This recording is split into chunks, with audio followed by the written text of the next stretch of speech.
Terima kasih Anda masih bersama kami di iNews Pagi. Pemirsa, massa menggelar unjuk rasa menolak rancangan undang-undang haluan ideologi Pancasila di depan gedung DPR RI Jakarta kemarin siang. Massa meminta DPR untuk menghentikan pembahasan RUU tersebut.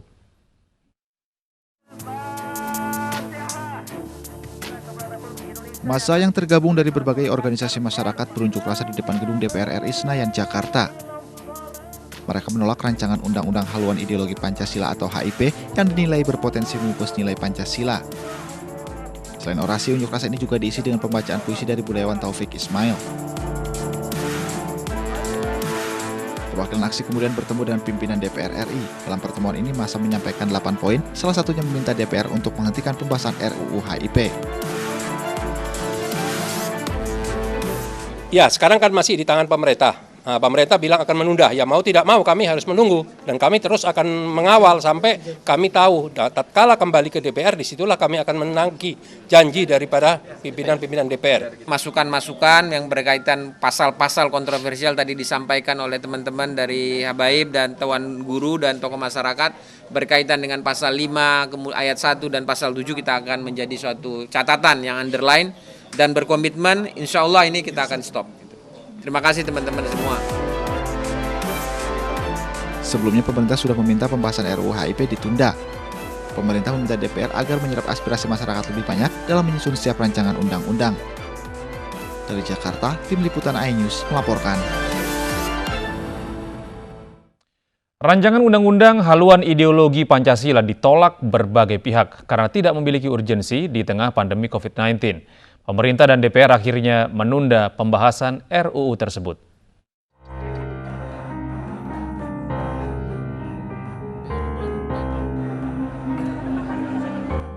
Rancangan Undang-Undang Haluan Ideologi Pancasila atau HIP pertama kali diusulkan DPR RI.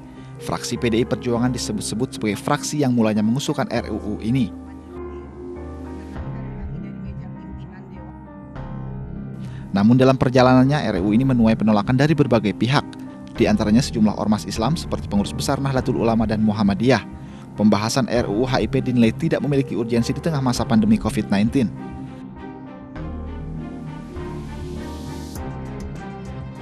Selain itu, dalam RUU ini memuat klausul Trisila dan Ekasila yang dianggap berpotensi mendegradasi makna utuh Pancasila. Selain itu, RUU HIP dinilai mampu membuka pintu bagi paham komunisme di tanah air.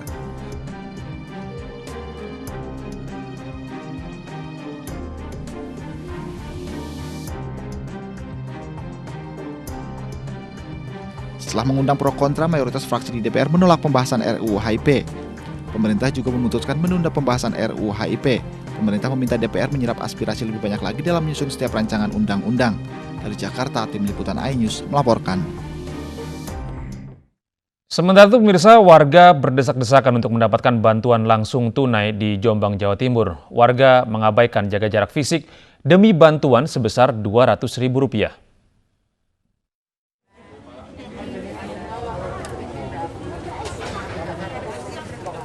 Warga berdesak-desakan untuk mendapat nomor antrian dalam pembagian bantuan langsung tunai dari APBD di kantor Kelurahan Kepanjen, Kecamatan Kota Jombang, Jawa Timur, Rabu siang. Akhirnya petugas memindahkan meja antrean untuk mengurangi kerumunan. Namun warga masih saja berdesak-desakan mengabaikan aturan jaga jarak fisik.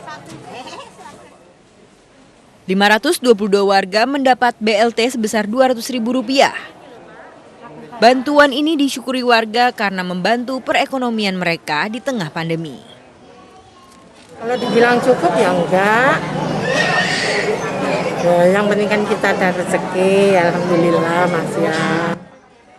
Warga berharap kasus penularan COVID-19 segera berhenti sehingga kondisi ekonomi mereka dapat segera pulih. Dari Jombang, Jawa Timur, Mohtar Bagus, iNews melaporkan. Komisi 8 DPR RI meminta Kementerian Sosial untuk membenahi data kemiskinan. Menurut DPR, penyaluran bantuan sosial pandemi COVID-19 banyak yang tidak tepat sasaran.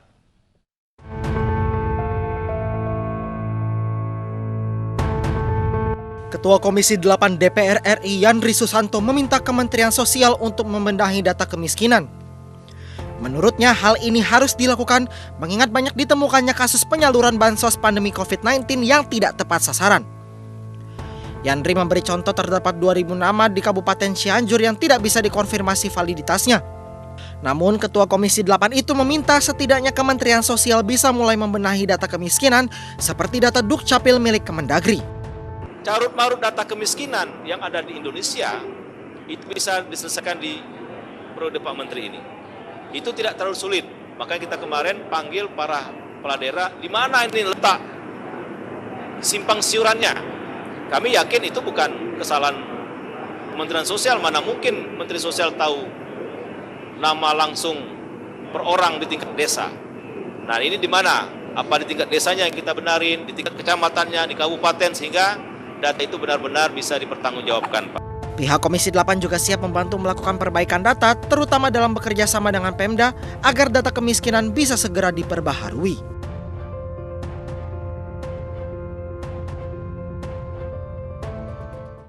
Wakil Gubernur DKI Jakarta Riza Patria melakukan inspeksi mendadak ke Pasar Baru Metro Atom.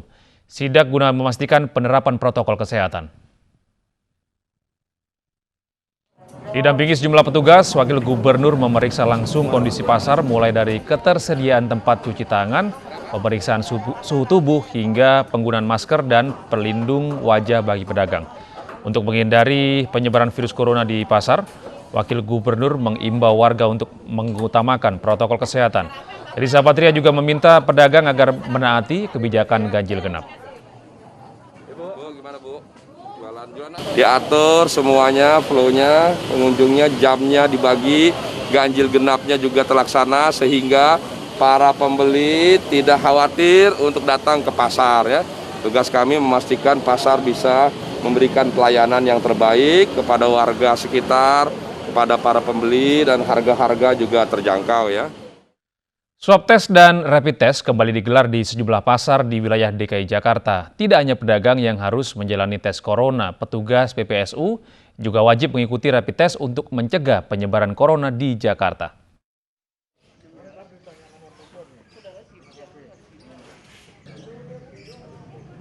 Satu persatu pedagang dan petugas di Pasar Gardu Asem jalani rapid test dan swab test Rabu pagi. Namun ternyata masih banyak pedagang yang enggan ikut rapid test dan memilih menutup dagangannya karena takut dikarantina jika hasilnya positif corona.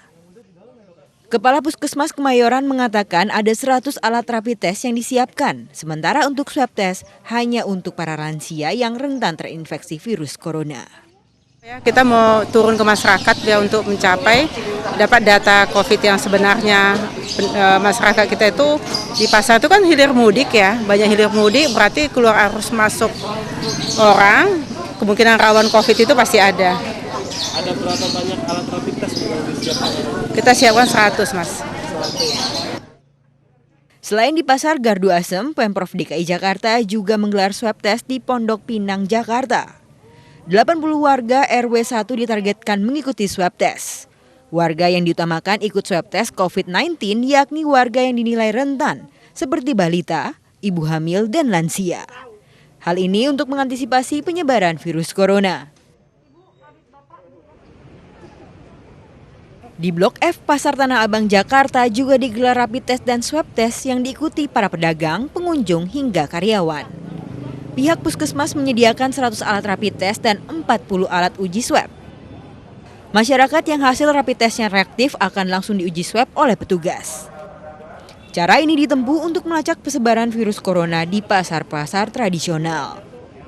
Dari Jakarta, tim liputan iNews melaporkan. Pasar Petojo Ilir, Jakarta Pusat ditutup selama 3 hari setelah 7 pedagang terbukti positif COVID-19. Pasar Petojo akan kembali dibuka dengan menerapkan protokol kesehatan COVID-19. Pada Rabu pagi tidak ada aktivitas perdagangan di Pasar Petojo Ilir, Jakarta Pusat. Penutupan pasar dilakukan sejak 22 Juni setelah 7 pedagang dinyatakan positif COVID-19 berdasarkan hasil swab test pada 13 Juni lalu. Pasar Petojo Ilir rencananya akan dibuka kembali dengan memberlakukan protokol kesehatan COVID-19. Pedagang dan pembeli yang akan masuk ke area pasar wajib menggunakan masker.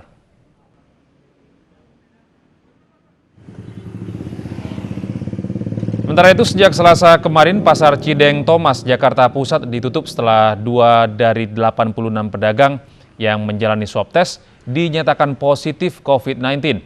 Selama penutupan, pengelola pasar bersama Dinas Pemadam Kebakaran Gambir melakukan penyemprotan disinfektan untuk sterilisasi area pasar.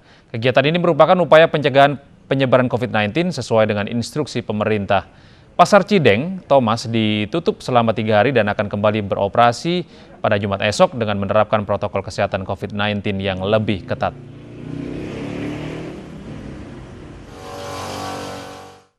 Ya pemirsa, mari kita dukung para pejuang kemanusiaan dengan peduli melawan penyebaran virus corona. Bantuan bisa disalurkan melalui rekening yang tertera di layar televisi Anda.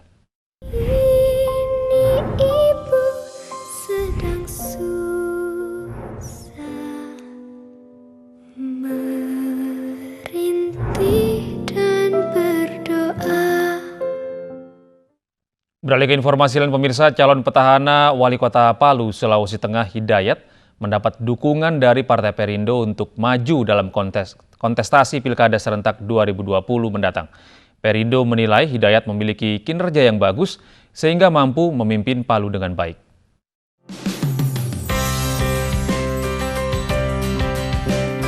Gempa dan tsunami yang terjadi September 2018 lalu menghadirkan trauma yang dalam bagi masyarakat Kota Palu. Butuh tenaga dan waktu yang tidak sedikit agar ibu kota Sulawesi Tengah ini bisa bangkit dari keterpurukan pasca bencana. Beruntung Kota Palu memiliki sosok pemimpin seperti Hidayat. Pada periode pertamanya sebagai wali kota Palu, Hidayat mampu mengajak warganya bangkit dari bencana untuk kembali membangun kotanya yang hancur diterjang gempa dan gelombang tsunami. Hal inilah yang menjadi pertimbangan bagi Partai Perindo untuk memberikan dukungan kepada calon petahana yang akan kembali maju dalam kontestasi Pilkada serentak tahun 2020. Hidayat yang berpasangan dengan calon wali kota Palu, Hapsa Yanti Ponulele, diharapkan mampu membangun Kota Palu lebih baik lagi. Surat dukungan dari Partai Perindo diberikan langsung oleh Sekjen Partai Perindo Ahmad Raufik yang didampingi Ketua DPW Partai Perindo Sulawesi Tengah Sleman Efraim Musa di kantor DPP Partai Perindo Jakarta. Kita tahu September 2018 Palu itu digoncang oleh bencana yang luar biasa, memporak-porandakan Kota Palu. Namun sebagai pemimpin kami sangat mengapresiasi karena setelah berselang 1 tahun, ekonomi bisa berjalan baik kembali, pulih, mulai pelan-pelan, dan infrastruktur juga sangat baik. Pergerakan dari Partai Perindo ini hampir sama dengan apa yang selama ini saya lakukan sebagai wali kota Palu, yaitu lebih tajam kepada pengembangan ekonomi mikro. Setelah memberikan dukungan ini, Partai Perindo di Sulawesi Tengah akan turun secara maksimal membantu pasangan Hidayat dan Hapsa agar terpilih dalam Pilkada serentak mendatang. Tim Liputan iNews melaporkan. Ribuan sekolah menengah di Malaysia hari ini kembali dibuka dengan protokol kesehatan yang ketat. Kami akan kembali dengan informasi dari mancanegara. Usai jeda.